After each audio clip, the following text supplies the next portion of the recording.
Hey guys, and welcome to the Lower Chesapeake Bay Fishing Report, the first podcast to bring you the local offshore, nearshore, and inshore fishing report, whether it's good, bad, or ugly. We got a great fishing report lined up for you guys this week, but first let's hear who's making the show possible. The 2024 Monarch Cobia Classic. The ODU Alumni Association is hosting the ultimate cobia fishing tournament July 11th, 12th, and 13th. All tournament events are happening at the beautiful ODU Sailing Center with spacious parking for both your truck and trailer. The captain's meeting is Thursday, July 11th, and the hunt for the big one begins Friday and Saturday, followed by awards, food, and drink at the dock party on Saturday night. It's only $400 for early registration. After July 1st, that price goes up to $450. And if all else fails, you can even register at the captain's meeting. This year, we've added a weigh station at Wallace's Bait and Tackle in Hampton, as well as Long Bay Point Marina in Virginia Beach. Compete for cash prizes with 3 Calcutta levels, as well as first through fifth places, heaviest fish, and the lucky dog prize. There are even merchandise prizes for our women and youth anglers.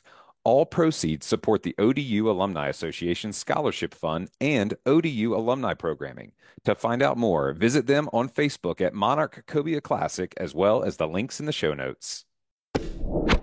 Listen up, folks. AFTCO has a new promotion for all Great Days Outdoors Podcast Network listeners. They're now offering a camo sunglasses cleaner cloth with any purchase of AFTCO products. I especially enjoy their hooded sun protection shirts, as well as their Seiko fluorocarbon. All you got to do to get your coupon code is text LCBFR to 779-345-2918. Again, just text the letters LCBFR to 779-345-2918 to get subscribed to our email list, and we'll send you the promo code via email. All right, guys, I appreciate y'all joining me this week. I am your host, Luke Barton. It's been a beautiful day here in Virginia Beach. And this show, it's a new addition to the Great Days Outdoors Podcast Network. And the purpose of this show is to bring a weekly offshore, nearshore, and inshore fishing report to anglers in our area, connecting folks with local charter guides that will be contributing their local knowledge each week about what's happening in our local waters. We also want this platform to promote sustainable fishing practices to preserve this world-class fishery for the next generation. All right, guys, welcome to the show this week. We're going to jump right on into the offshore report, and I'm excited. We got another new contributor this week, Captain Zach Castro with Not Tuggin Sport Fishing. Welcome to the show, Captain Zach. How you doing? I'm good. How are you, Luke? I can't complain, man. It's been a beautiful week. Seen a lot of fish getting caught. But yeah, I'm excited to get to know you a little bit, learn a little bit about your charter business, and I'd like to start off just by tell us a little bit about the boat that you run. I have a 2004 35-foot Carolina Classic. It's got a twin 480 horsepower Cummins in it. Cruise about 25 knots, and you have a pretty long range. And just recently we ran 94 miles south fishing and got back, so I had plenty of fuel and comfortable. You have Ni- AC cabin, get out of the weather. 90, how many miles? 94? Yeah, 93.7 when we picked up the run home. Shoo. Yeah, it was a long hike. That is a haul. So you said she's a Carolina Classic. I'm familiar with those. Those are big, wide boats, real sturdy fishing platform. You said you got AC as well? Yep, we have AC cabin. We have a microwave, stove if you need it, a bathroom. We got a couch so you can lay down on. Everything for the ride out. That's awesome. There's nothing better than like a hot pocket or a Jimmy Dean's, right in the middle of fishing when you really want it nice and hot. That's right. That's right. So Captain Zach on Not Tugging, what do you guys specialize in, and what have you been catching and seeing lately? My primary thing that we like to target is tuna. Offshore worlds where I prefer to be. I enjoy being out there. If I had to pick one fish, I always target. It's always going to be tuna. And anybody that knows me pretty much knows that's my ultimate goal is to catch as many tunas as we can. But right now, tuna fishing is starting to heat up. They're still pretty far from home. Like I said, we just had to run 94 miles to go catch tunas this past Saturday. But it's getting better day by day. Hopefully we'll have some water move in, a little closer to home where we're not making, an excessive run and can go, 60, 70 miles versus the 90 plus. I hear it, but I'm looking at this dock shot with these 1, 2, 3, 4, 5, 6, 7, 8, 9, 10 tunas, and I mean, 90 miles, 60 miles, it sounds like it's worth it either way. Oh, absolutely. It was definitely worth the run. It was our first tuna trip of the year, so it definitely paid off. We had a few other bites that we missed, and it was getting late in the day. We could have stayed out. I feel like we could have scratched out a few more fish, but we were fortunate to have it, and it was definitely worth the run by any means. That's awesome. And what's the angler limit on tuna right now? You can catch three per person. Okay, got it. And then on your boat, are you guys running as a 4 pack or a 6 pack for charters? We do 6-pack charters. Everything's up to six anglers, and there's me and my mate as well on board. Very cool. So, how long have you been tuna fishing? What gave you the itch? Obviously this has turned from a passion into a business, and you guys do really, really well out there. What started it all for you? As a kid, I grew up fishing in the bay with my grandfather, and as I got a little older, and could go out, and I got to go on a few offshore charters out of Oregon Inlet, and my first trip, I grew a passion for it, and then as I got older and met more people, got to go with friends offshore, and it just became really an addiction. And I bought a 28-foot center console Mako and started fishing that a lot, and decided I was fishing so much I should probably buy something a little bigger to be a little safer and maybe turn it into a business. And then I bought Not Tugging about 3 years ago, a little over 3 years ago, and started the business, and here we are. That's awesome. And when we were getting ready for this recording today, you mentioned that you're headed up north to go hop on a tugboat. So what's the naming, the double entendre there for those folks listening? Oh yeah. So I am a tugboat captain. So 14 days out of the month, I'm up on a tugboat, and right now working out of New York. So I figured. So I actually bought the boat from, everyone's familiar with Jim and Jake Bolts on Flying Fish, Hmm. and Jim, the owner of Flying Fish, was a pilot and had his boat. That I was like, well, it kind of goes hand in hand. So I named it kind of something after I was doing, and I always wanted a boat, to resemble what I'm doing, and you kind of put the fishing world in with Not Tugging and with my career, and kind of goes together. Everyone seems to love it, and our shirts and stuff and decals we got, I have the boat with some fish, and I have a tugboat in the background on it for our decal. That's so cool. That's a super clever name, Not Tugging. I love it. Yeah. So you mentioned this past Saturday, you guys, took those 94 miles, you went out there. Talk to me a little bit about you get out there. I mean, 95 miles, 94 miles is a long ways to go. What kind of water are you Mhm. looking for? What kind of depth? As you mentioned, targeting these tunas, somebody with all that experience, what are you looking for to start, getting that spreader out and starting to hunt? What kind of water? So typically I'll pull up your sea surface temperatures, try to get a good image, if we don't have a bunch of cloud cover. I try to find wherever you get some kind of temperature change or even a color change using your chlorophyll where it gets as close to the 100 fathom line as I can find. Mhm. And that's typically where I'll start trying to fish. We had seen that the water had moved up to what we call the 700 line, so we use all TDs offshore. And that was supposed to be a little closer on. We get running down there. The water wasn't there, so we continued pushing south. So we found about a 70-degree water from 68 to 70 degrees, 2-3 degree break. And when we got there, it was all the tunas you wanted in that area. So anywhere you can find any kind of temperature break typically is going to hold your fish and your bait, and just work those areas till you find your schools and start getting your bites. That makes a lot of sense, and I'm looking at a picture of your your depth machine that you've got on your Facebook where you can see some bait right there at that 100 mark. So is that kind of the indication when you're moving around from those water changes? Are you looking at temperature and then also waiting to see some bait on the screen before you start putting your spreads out? Yeah, so actually that picture you're talking about, that's actually a school of tunas. Oh wow. And we actually got a bite right after I marked that. So when you see a blob like that, that's typically tuna marks.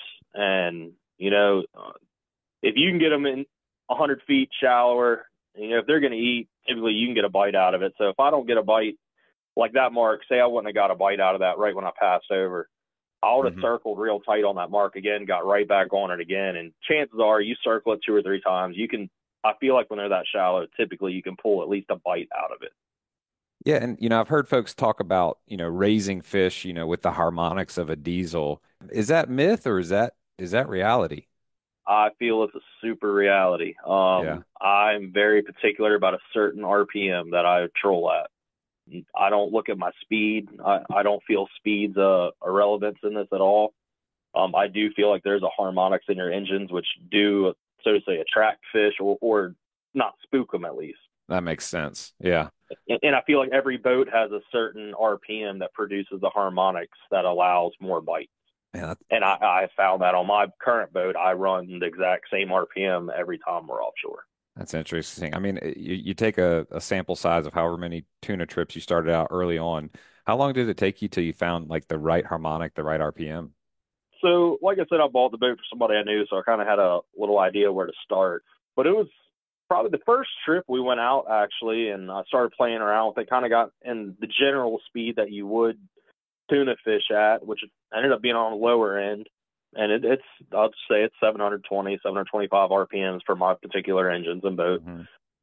And we started catching fish. The first day I fished it actually was 3 years ago in the Virginia Beach Tuna Tournament. I actually had an engine problem prior, so we were sat out until the tuna tournament, and we ended up catching, I don't know, it was like 7, 8, 9 yellowfins and a 160-pound big eye. Woo. And so I started fishing those RPMs every time, and I've been very fortunate with the fish we've caught within that boat ever since then. That's awesome. 160-pound big eye. Did that come with a big check? No, we caught that fish, hooked it 15 minutes after lines out. I'd asked my crew because all we had was the yellowfins, and we weren't going to place if they wanted to continue fishing. And they said, "Yeah, we're already out here, so let's continue fishing." And I could still see the boats on plane, getting on plane, running in for weigh-ins as we hooked that big eye. He crashed a short rigger, and I watched. As soon as I saw him come out the water, hit that bait, I knew what we had, and I was like, man, if he was 15 minutes earlier, we would have definitely placed, if not won, the tuna tournament that year. Oh man, that makes my heart hurt to hear. You Oh watch a yeah, yeah, $100,000 fish eat and it's 15 minutes too late. Like, oh Lord have mercy. But next time, that's what keeps you coming back for sure. that's right. Man. So, I don't know much at all about tuna fishing offshore. So, we've talked a little bit about the RPMs, trying to find that right water depth. When it comes to like the gear that you have out, what's a good number of rods to run in terms of like having an ample spread, but not being, having too much tackle out there where you just got a big old mess? So everyone thinks I'm crazy when they hear, because I run 12 or 13 rods typically on my boat when we're tuna fishing. Ideal spread, I would say, on a boat that size is probably 10. So 10 hooks in the water essentially, and then I run teasers as well. So we have quite a bit going on in there. So I do kind of have to have an experienced mate, to Mm. help me in the cockpit keep things straight. And then I'm always up in the tower. I have an express boat, so I got a gap tower. I'm always up top, and I have a bird's eye view of the spread, so I can kind of make sure he sets things out, far enough where we don't get tangles. But to me, I feel like the more you have out there, the better you are because it looks like a bigger school of bait to attract the fish. That makes sense. I mean, 12 rods, that's a lot. So I mean, you said experienced mate. Sounds like between you and your mate, you guys got, you're conducting an orchestra up there from that gap tower you were talking about. And I'm looking at a picture of your boat right now, and I can see there's 8, 9, 10, 11 rods, and then I can see the teasers. I mean, goodness, that's a lot going on. So when your short rigger or your long rigger gets crashed with a tuna, what's the first thing you do? So I'll a lot of times pull these Sterling tackle tracker bars, and they're straight from a rod tip. They go out the side. If they don't get hit, I pull them out of the way first, and then I leave everything I can that's behind the fish out. I try to keep my as many in the water as I can while we're fighting them because you can get the drifter bite. So once you slow down to fight your fish a little bit, which we keep a little headway, you can still get a bunch of bites while you're fighting other fish because the school a lot of times will stick with those fish that are hooked up. And they'll come in your spread and you'll get whacked by them while you're fighting one or two fish. Oh wow. Uh, Okay. yeah, so I only clear what's going to be in the way. So typically, always your flat lines, closest to the boat, they're going to have to come in so that way your mate can kind of go side to side, whichever, and leader your fish and get it in. But everything my riggers usually stays out. My long shotgun on the center rigger, that's always out unless it got hit. Mm-hmm. But And those yeah, I flat try not to clear more than we have to.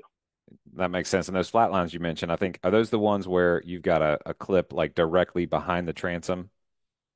Yeah, that's right. Yeah, right Okay. on the transom, we got a clip on each Which would then obviously side. be in the way as you get a fish up near the boat. So you're leaving. So if that flat line or that short rigger gets hit, you're leaving that center rigger and those outriggers. You're still leaving those lines out there for that Yep. drift bite that you're talking about, and then you're just taking care of fighting that fish. And what's the most number of tunas you've ever had hooked up at a time?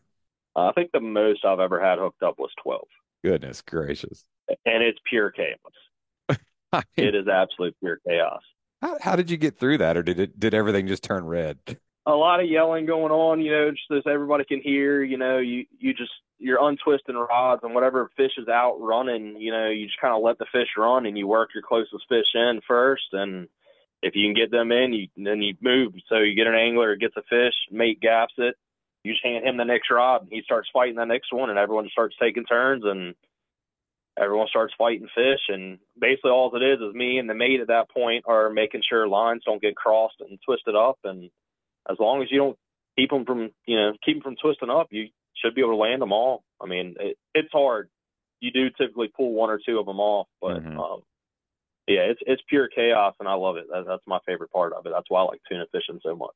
Oh yeah, I mean, I can feel my heart rate rising just, as you're talking about these fish. I'm like, man, I want to get in on this action. That sounds exciting. I mean, and then I think the best part, Yeah. obviously, about tuna is not only they're so explosive and exciting, but goodness, they're so good to eat. You can do so many different things with them. Do you have a favorite like sushi roll recipe or tuna steak recipe? Like, obviously, you've been catching them a long time. I imagine you've eaten them a few times. So my favorite thing, me and my fiance, we make the poke bowls a lot. We'll sear tuna all the time. Like I brought probably 5 or 6 pounds of tuna, clean tuna at least. I might have been more than that up here on the tugboat for the guys. So I'm cooking a bunch of tuna for my guys at work. We typically blacken that, sear it, or another one, big one is Montreal steak seasoning on tuna. Is actually I feel a little better than blackening. Yeah, I can see that. I mean, I've definitely had that on steak several times, but yeah, it's got that good mix of seasonings, salts, peppers that all probably blend up and make a nice flavor. You Yep. mentioned that you brought some up there for the guys on the tugboat. I bet you're their favorite coworker. Oh yeah, yeah, they love it when I do. Like there was I came in at a different time than my guys a couple weeks ago, and they're like, "Did you bring any fish?" I'm like, "No," and they were all bummed out. 'Cause I usually bring fish every hitch to work. I'll bring something, whether it's tuna, mahi, tilefish, sea bass, or something. I always bring in for the guys, and try to share it with everybody. That's really cool. So I know you mentioned you target tuna, but it sounds like that, you'll go after some other species as well. Oh yeah, pretty much if it swims, I'll attempt to target it. Very cool. And for Yeah. anglers who are maybe just starting to tiptoe out into that blue water, they've saved up enough to go grab a couple of, maybe 50 wides and maybe an 80 wide. What are some of those like really critical things that take a while to learn that you should have on the boat with you that you maybe don't think about early on? Any tips or tricks as far as, some terminal tackle or some spare parts or things like that that those who are just venturing out might want to think about? Biggest thing I can say when it comes to the offshore world, especially if you're in a smaller boat, is safety. That's number one over any tackle you could bring. Hmm. Because you're out there a long ways.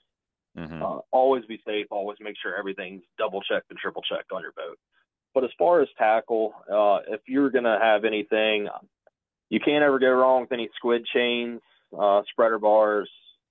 I make all my own tackle for the most part, like all my own sea witches and stuff, and my own squid chains. We make all that, but you can go to Ocean's East or any of these, or Princess Anne or any of the other local tackle shops. They have sea witches there for you, and you get that. You just get a simple mustad 8/0 or 9/0 hook and pick it up. There's all kinds of tutorials on it, on YouTube and stuff on how to rig things. But squid chains, spreader bars.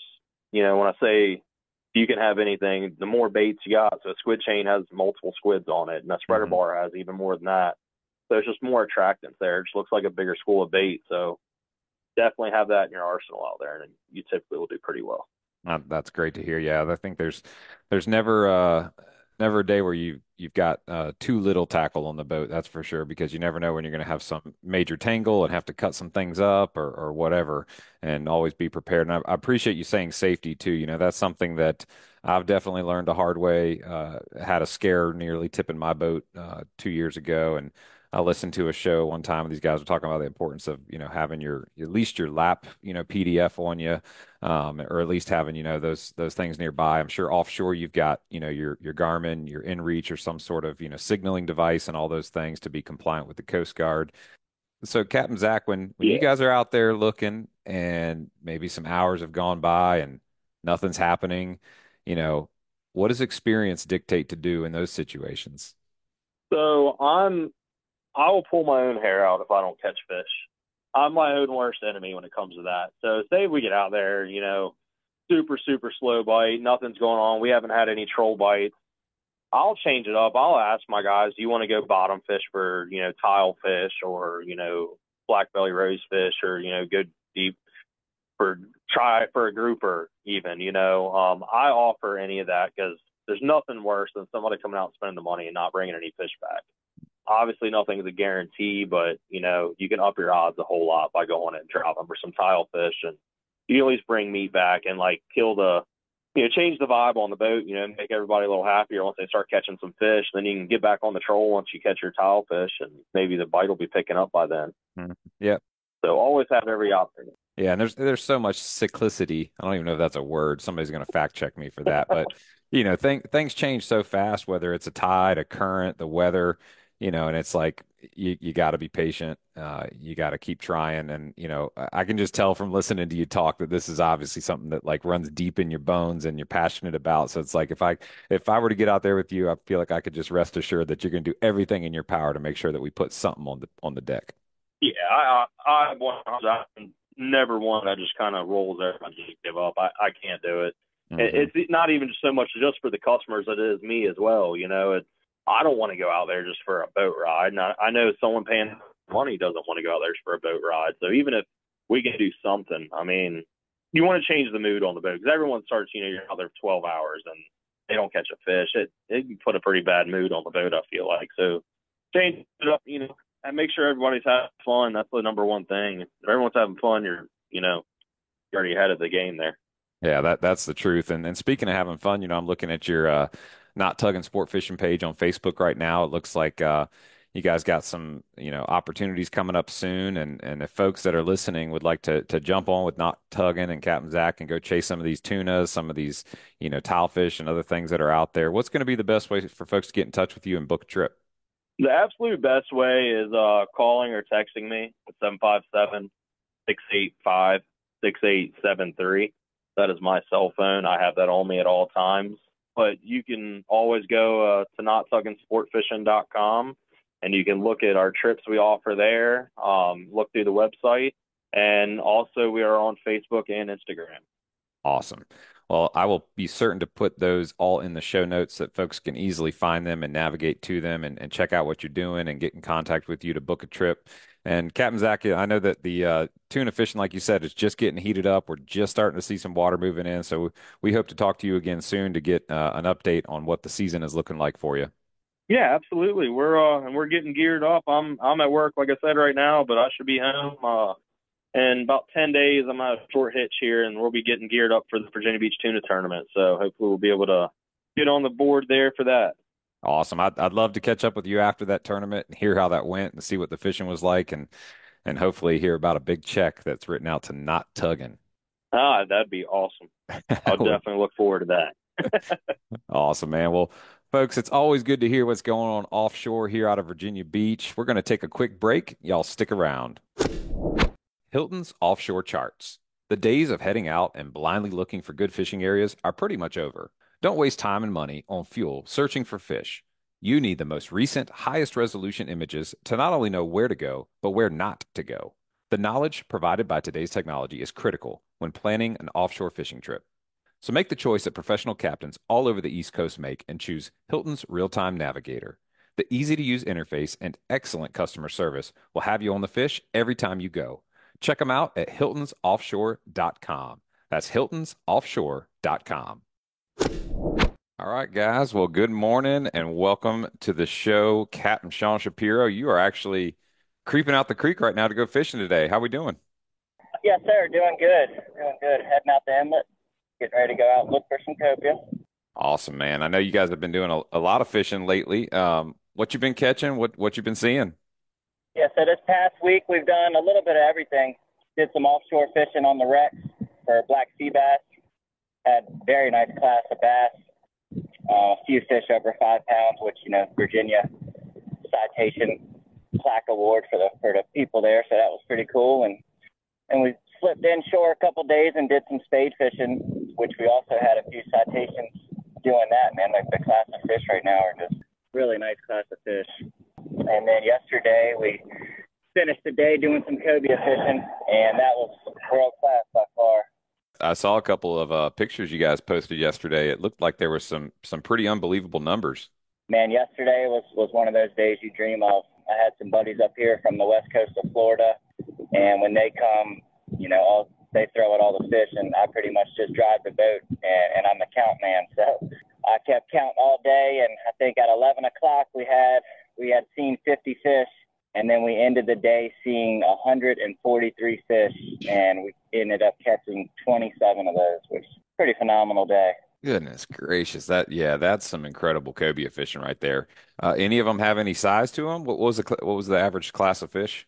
Man, we've seen them from 20 inches to 65 inches, and we were lucky enough to catch 4 that were over the 60-pound class. Fish of a lifetime for these guys. They were super happy. I'd say our biggest one was probably upper 60s, 68, 69. Goodness, man. I mean, I think I speak for anybody for anyone that's ever gone chasing a cobia. I mean, that's a once in a lifetime fish, and to catch 4 of those in the same day, that's incredible. Yes, sir, man. They were happy to say the least. But those days we look forward to, man. It happens probably 3 or 4 times a year, and they just happen to hit it right. So it worked out good. That's awesome. Well, stoked for you, stoked for your charter. And, for those that are curious, go look up Captain Sean Shapiro, See Me Sport Fishing. You probably see some good photos of those giant fish from yesterday. And goodness, those are some incredible numbers. Do you think that's a sign of things to come? What do you think's changed, if anything, to produce those kinds of numbers this year? I would say we've had a steady push of fish from the Carolinas. And this year in particular, we had an early push in May, which is normal to see those types of numbers in May when they're migrating. But right now they're kind of staging up here in the bay. For us to have those kind of numbers in early June like this is pretty rare. And I'd have to say with the weather patterns, the way they've been, warm water and all that, being so early this year, everything is kind of like a perfect storm set up for them. So we got ideal conditions here in Virginia lately, and the bay is just world class right now. Yeah, no doubt about that. And you mentioned some wreck fishing you guys have done for some sea bass. When does that sea bass season end? I know it started back on May the 15th. How long does that run? Yeah, so it'll run until July, and then they take a break in July, and then they'll pick back up in August, and then that'll run all the way through December. But pretty much all summer long. When they're out for July, we still actually go to the wrecks and we try to do some flounder fishing. Usually that time of year you can catch a flounder or 2 out there on the wrecks also. So we still venture out there, probably 40 to 50 miles off the coast here of Virginia. There's a ton of shipwrecks, so go out there and just bounce around, do some bottom fishing. People really enjoy it. They get to have a rod in their hand and they're doing their own fishing, so it's a little bit nicer for them. Yeah, that's a big difference from, cobia fishing, obviously, when it's days like yesterday, it's hot hitting action, but then other times, it can be a lot of, waiting and being patient in between chances to get a bite versus sitting on the wrecks where, like you said, you've got your own rod in your hand. So, we've talked a lot recently about some sea bass fishing and some of the strategies for that, the rigs and the types of line and hooks and bait. For flounder fishing on those wrecks, somebody like myself, I've never gone out there and tried for flounder. What's going to be the difference in my setup, sea bassing versus trying to catch a flounder off those same wrecks? Right, so flounder fishing, you can go right to the tackle shop. They make these fluke rigs is what they call them, and they're pretty much like a little duster with a hook and a 3-way, and then you'll have your weight on one of the 3-ways, and then your leader, about 2 and 2.5 foot long with your hook and your flounder rig on it. And, a simple piece of cut bait or squid or anything like that works pretty well. And you just kind of drag that right across the bottom. They typically like that. Another style people do is like a bucktail. You can get you some kind of bucktail, any color you like, really. Mm-hmm. And same thing, put a little piece of cut bait on there and kind of jig the bottom. That works pretty well. Kind of 2 different techniques there, depending on what style you want to fish. But that's primarily what we do. Yeah, and then, as far as like looking at depth, water temperature, a moving tide, a slack tide? What are some of the ideal conditions to try to get that flounder bite? Right. So the flounders definitely like a little bit of tide. So if you have a little bit of current, wind driven drift or anything like that, definitely helps out on your bite because they like a little action. I've definitely noticed that the days where there's zero wind, zero current, it's very hard to get a bite. You're just kind of stagnant. And I would imagine things on the bottom are stagnant also. So the fish aren't really active, so that's kind of a uncontrollable variable. But yeah, if you've got a little bit of tide, it definitely helps. Yeah, and then if I've got maybe a trolling motor or a wreck anchor, or even just drifting, is one of those three preferred? Do you like to hold up on a certain spot for those flounder, or do you try to do a drift, similar to maybe sea bass? Yeah, I always say do the drift, man, because then you cover a little bit more ground, Hmm. and then just continuously try to imitate your same drifts if you got a couple bites on them. Because you might do a drift, catch nothing, move 10 feet, do a drift, catch two or three, so you want to kind of go back and do that drift. And I definitely think it helps, keep the bait moving past them. I feel like you get more bites doing the drift. Yeah, and then for my tackle setup and my rod and reel, I know with we've talked about with sea bass, and even you were telling about tog and the different styles of rods to try to get them up out of the wrecks. For flounder, Mm-hmm. can I use my sea bass rods and reels, or do I need to look at a different setup, to try to get that hook set and get those flounder up? What's the ideal rod and reel when you're targeting those? Right. So typically, sea bass fishermen use a conventional style reel, something a little bit heavier. With flounder, you want to go lighter because you want to feel that bite. So if you can kind of relate it to a trout fishing setup, right? So you have a small trout fishing rod where you can cast, get good action with it and have a light tip, but you got a strong backbone to get the fish up once you hook them. So something small like a 2500 class reel, lighter line, anywhere from 15, 20 to 30 pound class line. Same thing with the leader. And that'll give you that light setup so you can feel the bite and get that action with your jig or your bottom rod, whatever you want. And it's kind of the best setup. That way, when you do hook your fish, you got a pretty good fight also. You're getting a pretty good rod bend. And that way, when they shake their head and they want to do their thing, they got a little play on your rod tip and kind of let them do their thing without losing them. Kind of what I prefer. Lighter's better. Yeah, absolutely. And I'm probably the worst flounder fisherman that has ever lived. I swear every time I'm flounder fishing, it's like I get bites and then I inevitably do not hook up. And it's like so much harder than, like a sea bass bite, you get that thunk and it's almost like they're on every single time. Flounder, it's like I get that Yeah. bite and I'm like, what am I doing wrong here? So I mean, for guys like me who just suck at getting a hookup on a flounder, when I'm starting to feel that nibble, what am I doing wrong? You know, Typically you want to let them eat. They'll take a couple bites, kind of put your rod tip down, let them get another bite, and let them inhale it. Get you a nice hook set. But honestly, man, you pull about half of what you catch off. So maybe it's just you. I get it. It's one of those things you just got to get out there and do it until you get it right and get the feel for it, just like cobia fishing and everything else. So, what are you guys going to be doing today? Are you strictly targeting the cobias, or are you guys going to go after those redfish as well? I would like to catch some drum. Yes, they've popped up. I know there's been plenty of drum schools off the ocean front. Here in the bay lately, there hasn't been a whole lot of drum. So we are primarily going to target cobia, which coming out the inlet right now looks a little cloudy. So water's a little bit dark, going to make it a little harder to see them today. But we're still going to poke around and try to find us a nice place to fish and see if we can see a couple. Awesome, man. Well, hopefully that sun cracks for y'all and you're able to get a couple of good looks in. And, for those that are, ate up with the cobia fishing like myself and others, I know we've got big mans coming up. Are there still some sponsorship spaces available if I'm interested in getting a sponsorship done? There is. We will be taking on sponsors for about the next 30 days. I want to get everybody's logos and stuff in so I can get you guys on the T-shirts. I do want to thank all the sponsors that we've had so far. We've got a tremendous amount of interest in this tournament this year. It's going to be huge, man. And if you would like to contact me, my email is SeanShapiro07@gmail for any inquiries about sponsorships. I have several different levels from bronze all the way to title sponsor, something that'll, anybody that wants to hop in and be a part of this, I've got a sponsorship level for you. We would love to have you. We're doing a lot of great giveaways, raffles, door prizes. Going to have a great captain's meeting and a really nice awards banquet. So mainly I want to get everybody in and have some great fishing. I'd love to see some really nice cobias hit the dock.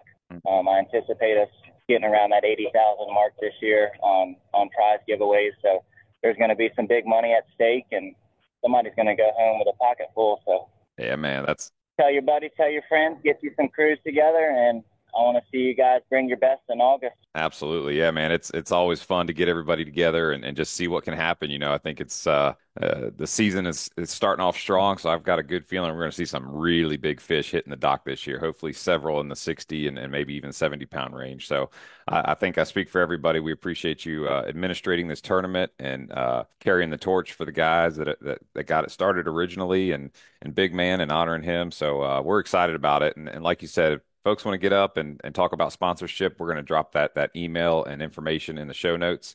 And for those listening that want to get out there, maybe chase those sea bass, those flounder, cobia, reds with you, Captain Sean, what's the best way to get in touch and book a trip with See Me Sport Fishing? Yes, sir. So you guys just shoot me a text message or call directly to myself, 757-802-8486, and I'll get you set up with my open days, and we'll get you in a calendar somewhere. I definitely, next 60 days or so is pretty booked up, but if you guys want to get in August and September, now's the time to give me a call to go ahead and do that. So we do great fishing, wreck fishing all the way through December. So you guys feel free to get with me and go ahead and get something lined up now, because it'll be here before you know it. Yeah, absolutely. So I appreciate you, Luke, man. Thank you. Yeah, man, thank you. Yeah, absolutely. Y'all have fun today. Get out there, whack them. And folks, that's going to wrap up a really great segment with Captain Sean. Let's take a quick break and check out this week's sponsor. Killer Dock. Most fishermen clean their fish on something like a unsightly old wooden table or the top of a cooler, somewhere that is not comfortable, not sanitary, and not attractive. Killer Dock makes the greatest fish cleaning station known to mankind.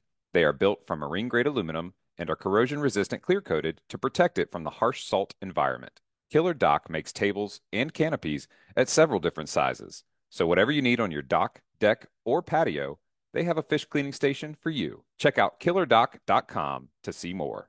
All right, guys, well, welcome back. We got a new contributor on the show this week. We are talking with Captain Kenny Mills from Sea Shift. Captain Kenny, welcome to the show. How are we? Hey, we're doing good, man. Doing good. Awesome, man. Well, I'm excited to have you on the show.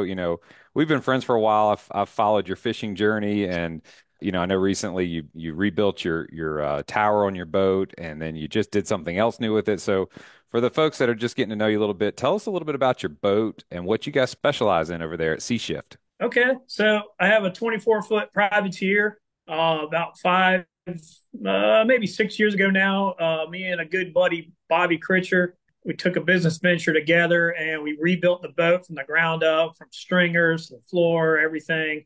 And he's got a lot of boat knowledge, and another older gentleman named Derek Guthrie guided us through it. And we built it all the way up and started a charter business. And Bobby got a really good job shortly after, and I took over on my own. And so it's just me on Sea Shift now, and life's good. Everything's working out. So that's awesome. And what year is that privateer? It's a 1986. So oh man, it's got the age, but it looks brand new when you walk up to it. Oh yeah, and I'm a fan of old boats. I've got an old boat, and I think I speak for many boat owners and anglers out there when I say, these older boats, they're built better. I agree, man. You can feel it in the weight of the boat, and you don't see things just pulling apart or delaminating like you do in some of these newer boats. And doing a lot of work myself on the boat, where I've installed like through hole fittings. You see how thick these boats are made and stuff. It's definitely night and day from some of the newer stuff. So yeah. And I would say, and correct me if wrong, that equates to, maybe a safer, drier, smoother ride out there on the water. Yeah, I would definitely say safer, and the drier for my case actually is because we added spray rails when we were building it. So it really made a difference as far as the dryness of the boat. Some will say, these, depending on the conditions, it can be part submarine, but my boat's got spray rails, and they work really great. So we stay pretty dry unless it's a side to wind or something crazy. But yeah. That's cool. And what's the inspiration? So Sea Shift, I'm sensing a little bit of a double entendre there. What's the inspiration behind that? So I've been a Norfolk fireman for 20 years, and I'm still a fireman. And in the fire department, we have three shifts. We have A shift, B shift, and C shift. And when I'm not at the firehouse, I'm on the other C shift, spelled SEA. So it's just a little play on words, and the fire department kind of, represents who I am in both worlds. And I also run the fire boat. So I've been doing the fire out of the 20 years I've been on the fire boat for probably 16 years of it. So it's just part of who I am, and the C shift thing came about, and it is what it is. Man, that's awesome to hear. And if I'm going to be a guest on your boat, I think I'm going to feel a little extra safe knowing that you're a Norfolk firefighter and got all that experience out on the water. Before we jump into fishing, tell me one crazy fireboat story. Big fire, something. Get me excited. I want to hear about what you've done out there on that boat. So over time, we run into so many different things, but a lot of people don't realize in the fireboat world, we do all the water rescues that the Coast Guards are put on. So it's not just fire, it's water rescue as well. So anything the Coast Guard gets called, they call us. And 9 times out of 10, we're the first on scene for these calls. And where I'm at, I'm in Willoughby, and we cover all of the bay from the Third Island to Hampton, and then all the way up the Elizabeth River to like Waterside and all that. So we have all the ship terminals and all that hardworking guys that are in there on their, at night on the tugs and barges. And so I had a crazy fire one time on a tugboat where we actually pulled up to the boat and pulled hand lines in it as if kind of like a residential fire, where we actually went inside because the cook was in the galley and he couldn't get out of the galley. So we had to make our way to him, putting some fire out. We got it out enough to get him out, and then went back to a more defensive type fire. But things like that you don't think of. We've had a couple run-ins. Some guys running into a barge stands out right now where he came out of his boat, landed on the barge, pretty messed up. Stuff like that. A lot of water rescue stuff more than fire, really. Wow. So I mean, it's not just putting out the fires. You guys are out there on the front lines saving lives, just like our VBPD and others, Norfolk PD that are, it sounds like they're just a cop or they're just a firefighter, but really they're all the other things, emergency medical services, you name it. So I think I speak for all the listeners. Thank you for the service. 20 years, that's incredible. I know I and others are grateful for that, and we're fortunate to have good guys like you on C, letter of the alphabet shift, as well as SEA shift for some fishing charters. So let's dive in, man. I'm looking at your Facebook right now. You guys have had some incredible trips lately. What do you guys specialize in terms of what you target, and what's been biting this week? So the bread and butter for me is a lot of sight fishing. Of course, cobia. Lately, man, the red drum schools have kind of anchored off of the ocean front, and it's just been phenomenal. You'll go out there and you get a couple guys that work together, and if you're working together, you can stay on these fish all day, and there's acres of them, and it changes the color of the water. So that's been, as far as this particular year, that's just been a blast. The cobia showed up early. We've been on them really well, and spade fish we've been targeting a lot lately. And I actually do quite a few sea bass trips myself.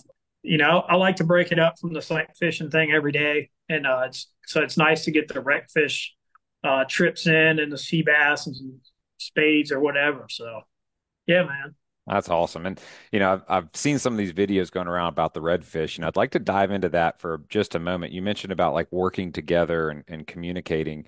What are kind of some of the do's and don'ts when you come up on those big schools of redfish? So one of the main don'ts is you never drive across.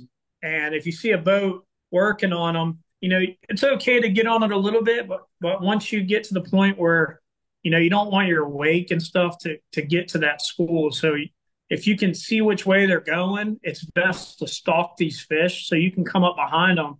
And if you stay in an idle speed and you're not clinking in and out of gear and all that stuff, or, these fish, they can hear your boat, but if the sound stays the same, they don't seem to die down or spook. And if the boat next to you is about to cast, just let them cast, and then you cast, and then you're not casting over lines and stuff like that. And if you find that rhythm where you're working with boats, it's amazing how long these fish will just stay up. And if they do go down, you got a couple guys working together, you find them again because it's more eyes on the water. So, Hmm. just don't be running your boat all crazy fast and stuff like that. And take your time, take a breath. I know it's exciting. People get pumped, and I'm not the guy. If you do run across the school, man, I just take a breath myself. I don't, like some of these guys get carried away, but I know these guys they're not out there every day and they're pumped like I am, So it's like it's okay, but throw a courtesy wave or whatever and move on. We're all out here to have fun, do the same thing. I think that's a really great point, Captain Kenny. Just the idea of working together, really focusing on that, that engine noise, staying idle, approaching them from the back. I think we all know that like if we drive over a cobia and that wake touches them, they're almost instantly going to go down. That's not something I thought about very often with redfish. You think, oh, there's a whole school of them up. They're just going to stay up, but they don't. So yeah, I think there's a lot of wisdom in what you just said about how to approach them. And it's like that old goofy saying, like, this is why we can't have nice things comes to mind. Like if we don't work together, nobody's going to get a shot at them. So I think that's great. And in terms of like, your terminal tackle and rod and reel setup, like what's your preference for, whether you're casting at cobia or red drum, what do you guys typically run on the sea shift? So when the cobia or any fish that you're not going to keep, so if the cobia aren't in season or the redfish, you're going up to that bigger class where you're not going to keep them. I don't use any live bait. Typically, if you catch a cobia on an eel or a fish, it's going to swallow it instantly, and you're going to gut hook that fish. So I like to throw bucktails as my go-to. It's nice in the wind, and you got the distance, and you never gut hook a fish on a bucktail. So red drum and cobia out of season, I try to use bucktails. And if you get really into the red drum, man, a popper is always my favorite because you can just see the action.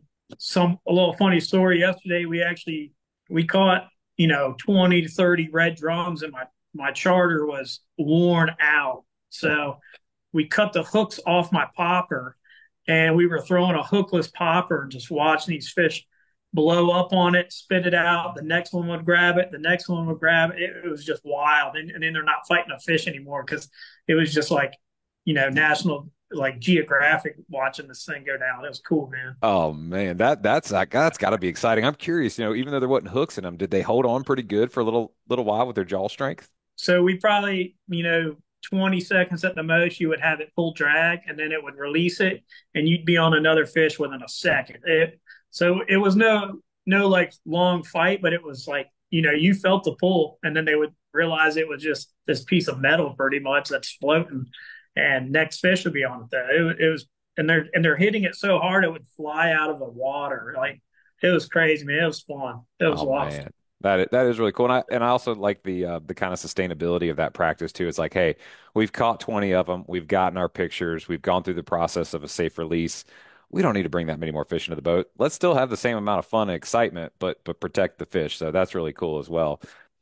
Shifting into some of the spade fishing that you guys have been doing, what's been your go-to for those spade fish? I see some of these pictures here, and these things look like dinner plates. They're huge. Where have you guys been targeting them and having success? So, the go-to spot around here, and it's not a secret, everyone goes to the light tower. Hmm. You'll go out there on a weekend, and there's boats everywhere, and everyone can catch fish. Don't be deterred if you go to that light tower and you see 30 boats. You can go up there, and same thing, working together, you can make it work. I typically like to go to some wrecks that are lesser known that I know the spade fish will sit on. So a lot of times I'm sitting there by myself catching these fish. I have not fished the light tower this year, but if it's easy to see if you're just trying to go catch some, and you come out of Rudy Inlet or the bay, it's not long before you got eyes on the light tower. So that's one that's not a secret. And I'm using clams, and I use red hooks. Clams and red hooks. Tell us a little bit more about that.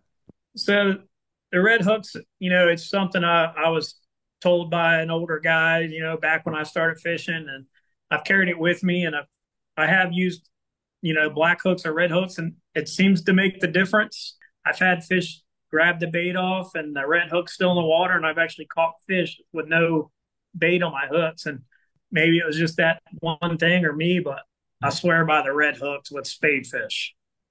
And off that red hook, so what size hook do you typically like? I use a number two. Okay. Uh, an offset J hook is what I use, and sometimes I'll use a split shot on the line. Not much to it, just enough to sink that clam and a little bit of current. And a lot of times I can get them. If you use clam chum, you can get them to the boat pretty good. And I won't use a bobber unless I have to, but Hmm. sometimes we use bobbers. Are you a fan of a fluorocarbon or a monoliter? And if so, what pound test do you like? So when I'm on those wrecks, the water tends to be a lot more clear than it is in the bay, and Hmm. I'll go with the fluorocarbon because I feel like it disappears a little better. For spadefish, I'll go anywhere from 20 to 30 pound fluorocarbon, and then when I get into the bay, I think they're less picky because the water is not as clear. So like at the third island or second island or whatever island you want to try, you can use mono, I think, and I don't think you would see much difference. That makes sense. And then in terms of like your reel and rod for spadefish versus like a redfish and a cobia, I think a lot of folks are using more like a 7 or a 7.6, kind of medium heavy with a 4 or 5,000 reel. But for these spadefish, what's your typical rod and reel setup? So ideally, I like 3,000 to 4,000 at the most. I usually, depending on who I have on my boat, we'll throw a couple 2,500s out. If we're just looking to really make some fun out of it. So any of your trout style rods will work, but I would say ideally, that 4,000 is gonna give you enough if you're fishing near structure and stuff where you can kind of steer that fish out of it. So that's my take on it. That makes sense. And then, for those of us who have maybe never, targeted spade fish, and whether it's, the Chesapeake Tower, you mentioned like the second or third island. If I'm looking at my bottom machine, what are some of like the obvious indicators that I might be looking out for that would help me hone in on an area that might produce some spade fish for me? So yeah, if you're looking at your bottom machine and you're over top of a known wreck or something like that, usually it's a school of fish that's not near the bottom. So like they could be halfway up the water column or right near the top. That's typically going to be your spade fish. If you see something going on that's really close to the bottom, it's usually, in my experience, not spade fish. So if you mark a nice school that's halfway down or near the top, maybe it's worth a shot putting your spade rigs out and see if you get some action. And then any particular, general depth and water temperature that you find helps make the difference? So as far as my experience, it seems like that 65-degree mark is where they start showing up in the ocean pretty good around here. In the bay, it seems to be closer to the 70 degree or more, where you start really could make a trip out of going to one of the islands. I would say, you know, that would be the water temps I look at as far as looking for these fish. That makes a lot of sense. Well, it sounds like whether it's spade fish, you mentioned some sea bass. I'm sure you guys probably jump out there and do some flounder fishing, and of course the redfish and the cobia. I mean, I think that's one of the cool things about our area is that we're truly north meets south, and we've got all sorts of incredible species and accessibility to go after things. So, for those listening that maybe don't have a boat and want to get out there and experience some of this on the sea shift, what's going to be the best way for them to get in touch with you, Captain Kenny, and book a trip? So social media works great for me. It's Sea Shift Sport Fishing. Virginia Beach is on Facebook, or you can find me on Instagram. It's just Fishing Captain Kenny, and then my phone number, which 757-681-1099. Give me a text or a call, and I'll get back to you or answer you right away. And that's going to be the best bet. I haven't had the need to really start a website, so I just kind of keep it at those few things for me, and I seem to do well with that. That's awesome, man. And I'm sure it's you're bouncing between the C shift and the C shift, so it's not necessarily every single day of the summer or the season. So I'm sure folks will be able to get up with you and find out what's available on your calendar and book a trip. And again, I appreciate you coming on and talking about what you do for the Norfolk Fire Department, as well as out there taking folks out to catch some fish and have a good time and make some memories. So, Captain Kenny, thanks so much for being on the show, man. I appreciate you. Yeah, man. Thanks for the time, and Thanks for inviting me on the show. I think it's pretty cool what you're doing, man, giving a lot of local captains some time to, get a little airtime and some exposure and throw some knowledge at people. So I appreciate that too. Absolutely. And I appreciate your tips and wisdom, especially about the working together around those redfish. Sustainability is a huge part of this show as well, too, as well as building that community. So, folks, that's going to wrap up a great report with Captain Kenny. Let's take one more break, and then we're going to talk about what we learned today. Fish bites. Whether you're hitting the bay to catch bait fish using the traditional scent strips or fishing the rivers or marshes for speckled trout, red drum, and flounder, Fish Bites has something for you. Family owned and operated in St. Augustine, Florida, they pride themselves on making reliably consistent fishing products for anglers of all ages around the world. Fish Bites baits and lures are made with pride in the Sunshine State, USA. Check out the full line of scented saltwater and freshwater baits at fishbites.com. All right, guys. Well, welcome to this segment of What Did You Learn? It was great to get to meet some of these new captains, Captain Zach Castro on Not Tugging and Captain Kenny Mills with Sea Shift, and always good to hear from our friend Captain Sean Shapiro on See Me Sport Fishing. Talking to Captain Zach, I've heard that, different boats can raise fish, and I'd always been curious if that was a myth or reality. It was neat to hear him confirm that. And then shortly after that, I was talking with my good buddy Butch Theory from Great Days Outdoors down in South Alabama, and he was telling me a story about his dad's boat growing up with these big old Detroit diesels that had this knock to it, and he was like, "Man, I swear that thing raised some billfish like you wouldn't believe." And then later on, how they upgraded to some newer Volvos that were a little bit quieter, and he's like, it just dramatically decreased the number of billfish we raise. So there's definitely something to that. That's one of those little small nuances that when you're out there, you've got so much going on, thinking about the water and the sea surface temps and looking for, bait and whatnot. But it's important to remember that, paying attention to what kind of RPMs you're at and what kind of harmonics you're throwing off can also play a big part in raising those fish and getting that bite. Talking to Captain Sean, I felt oh man, I was like, how do I catch these flounder? What am I doing wrong? And hearing him, remind us to use a lighter tip, and let them eat a little bit. They can be finicky fish to try to catch. So I really soaked up some good tips from Captain Sean when targeting flounder of how I can maybe pay a little bit more attention and be a little more patient and hopefully increase my hookup ratio with those flounder the next time that you're targeting them. Captain Kenny, man, I really enjoy folks like him who and Zach too. They're professionals out there doing this every day, and then they're also working as firefighters and tugboat captains. Both of their boat names, so clever there with Not Tugging. When I'm not tugging, I'm fishing, and Captain Kenny with the ABC shift at the fire department, and then SEA shift out there, running charters. But I really learned a lot from him when it came to redfish, fishing those redfish in a school, the importance of communication and showing respect to your fellow fishermen around you. And, I think two things I really learned from him is one, recognize that your wake from your boat will push that school down. So approach very slowly. Approach from, you got to figure out which way those fish are swimming and approach them from behind. So you want to not, spook them if you come with, head on with them, you're going to probably spook them down. And then, just a little common courtesy, like he was saying, a wave, let the other boat cast and so forth. And, by working together, we can catch more of those fish while they're here, because it really is special. Those bull reds and those schools is truly special. And, it seems like this year we've got them, more present more often than years past. So hopefully folks are getting out there and getting on them really good.